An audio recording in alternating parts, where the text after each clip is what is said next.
Breaking news, the Moscow police information officer has spoken out regarding the significance behind the vehicle of interest. Take a listen. The significance of the car is we know it was there. We know we haven't spoken to who was in that car, who may have owned that car, and we need to speak to them. We know that that person could really have the information we need to break the case. What do you guys think? Drop in the comments. Some very interesting things were said on the Dr. Phil show in relation to the 4 University of Idaho student murders. So this person wanted to remain anonymous, but they were at the party with Xana and Ethan that night. And what they told me is that Ethan had words with a person who is in the frat, and that it got heated, and that at some point Xana kind of pulled him away. What we understand from our reporting, the roommates woke up. They tried to get a hold of Xana and Ethan through texts and calls. They couldn't. They called some friends to come over out of concern. You know, Xana and Ethan, they're not waking up. We think they might be unconscious. We don't know what's going on. Friends come over. A 911 call gets made. What happens around the actual call when it's being made?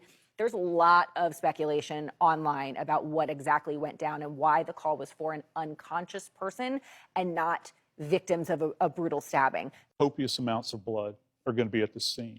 You would have noticed it. This individual that perpetrated this crime is going to be super saturated in blood.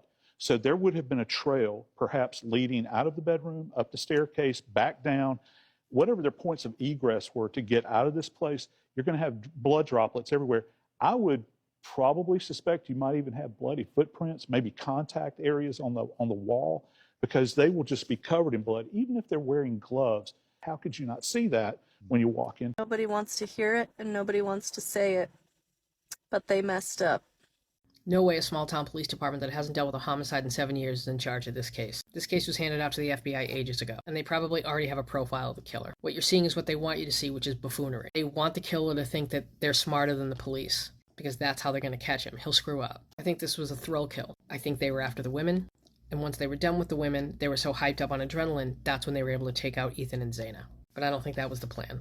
I think Ethan just woke up. And my guess is whoever it is lives in the area and knew their schedule, potentially could see into that house. I don't think it was anyone that any of them knew intimately. Like I said, whoever did it thinks they're smarter than the police, and I think it's somebody who's already injected themselves into the investigation. Like, say, the guy who offered his DNA, knowing that his DNA was probably going to be there anyway because he's been in the house. Just my theory.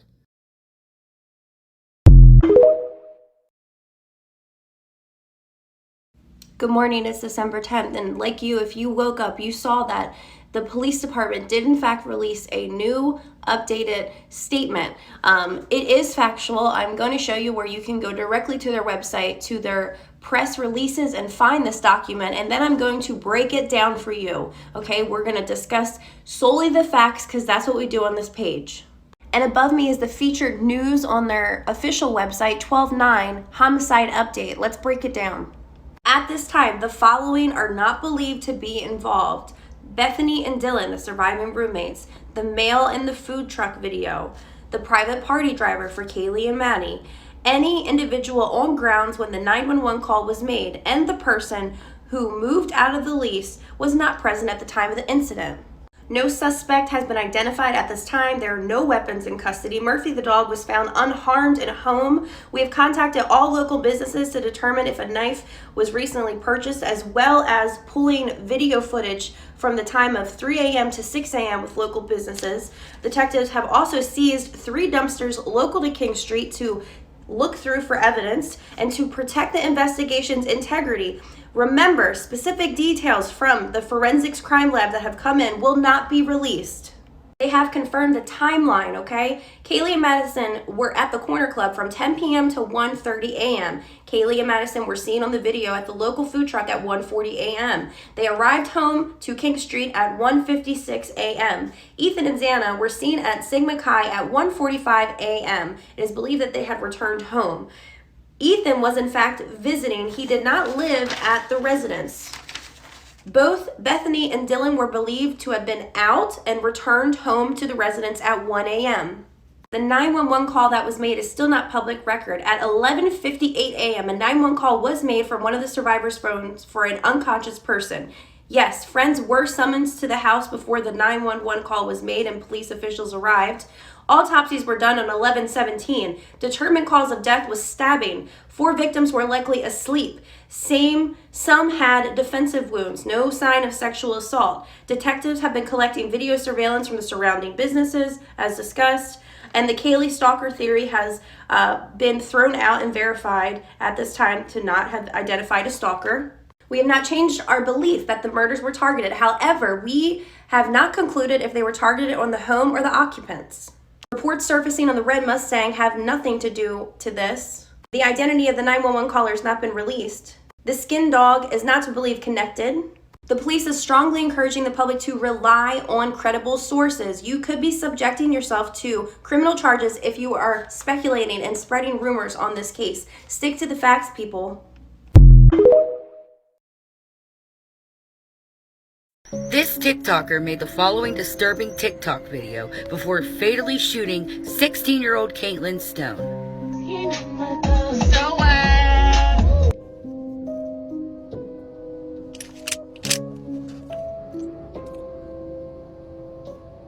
So what? Okay. Chelsea Shipp, 25, and Cody Arnold, 22, of Vidor, Texas, were both charged with murder back in June of this year.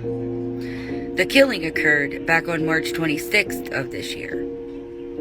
According to the police report, the teen was fatally shot in the back of the head while sleeping. Through witness statements, the motive may have been the pregnancy. Stone had reportedly received a positive result on a home pregnancy test. Shipp told Arnold that he was going to get into trouble for getting her pregnant. Shipp also said that she was going to take care of it herself. Arnold apparently was involved romantically with both Stone and Shipp. A preliminary autopsy showed no sign of pregnancy. Shipp and Arnold remain in the Jefferson County Correctional Facility on bonds of $1 million each.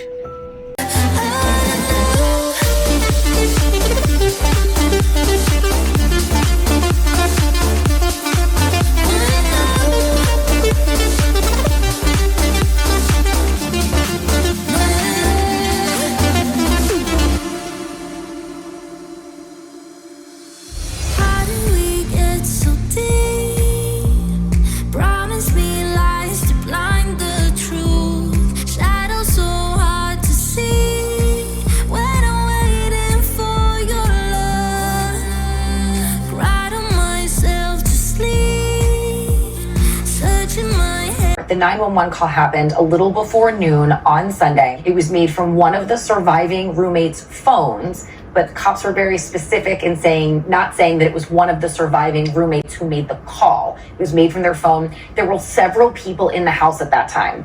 From what we understand from our reporting, the roommates woke up. They tried to get a hold of Xana and Ethan through texts and calls. They couldn't. They called some friends to come over out of concern. Xana and Ethan, they're not waking up. We think they might be unconscious. We don't know what's going on. Friends come over. A 911 call gets made. What happens around the actual call when it's being made?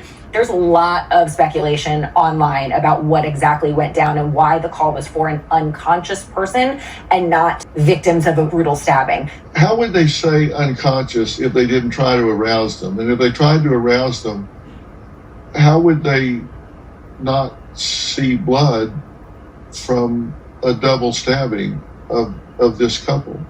It's copious amounts of blood are going to be at the scene. You would have noticed it. This individual that perpetrated this crime is going to be super saturated in blood. So there would have been a trail, perhaps leading out of the bedroom, up the staircase, back down, whatever their points of egress were to get out of this place. You're going to have blood droplets everywhere. I would probably suspect you might even have bloody footprints, maybe contact areas on the wall, because they will just be covered in blood, even if they're wearing gloves. How could you not see that when you walk into this place? There is a theory that the unconscious person was the surviving roommate. That the reason it came from her phone and not her was that, and this is literally based on just online speculation and conjecture, the roommate went up, saw what you're describing, ran out of the house and fainted, or ran down and fainted. The person picked up her phone, called 911. We have an unconscious person, not realizing what had caused her to faint. And several people who were in the house picked up the phone and spoke with the 911 dispatcher. The phone was going from person to person, so it was chaos.